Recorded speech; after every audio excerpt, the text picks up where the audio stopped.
And not only that, your condition degrades every time you meet an addiction. And so you remember I once drew on a board how, you know, you progress a little bit in the course of a day and then you do some things in the day, and you progress a little bit in a day and do some things in the day that are sins, and then you progress. And the net result is that at the end of the day, it's the same as you were at the beginning of the day. And the main reason why most people don't progress is because they do some things towards their progress, but then they undo those things by meeting addictions and breaking God's laws and breaking the laws of harmony with truth and love, and lacking in faith and other things, or refuse to take action when they need to, or take some action when they shouldn't do, you know. Yeah. And so in the course of a day, you end up starting at a point where you've got a certain condition, your soul has a certain condition, and then at the end of the day, you end up in the same condition. And the reality is we can progress every day. You know, we can make sure we end the days better than we began the days. And you can do that every day, right? But for most people, particularly on earth, that never happens, because you do some things to improve the condition, then there's a whole lot of circumstances, events and addictions of other people and everything that kick in, and we degrade our condition. And so we just end up sort of oftentimes cycling around a certain condition which is slowly degrading.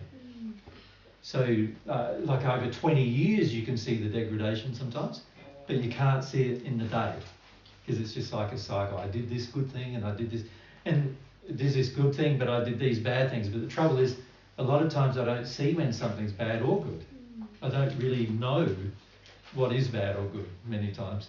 And so you end up doing some things which God defines as good, but you don't know. Sometimes you think they're bad, but sometimes you think they're good. And then you do some other things which God defines as evil or unloving, and you think, oh, that was good, I did that, that gave me a good kick, you know, like a good addiction me. And so you end up in this cycle where you're just cycling back and forward along a certain condition.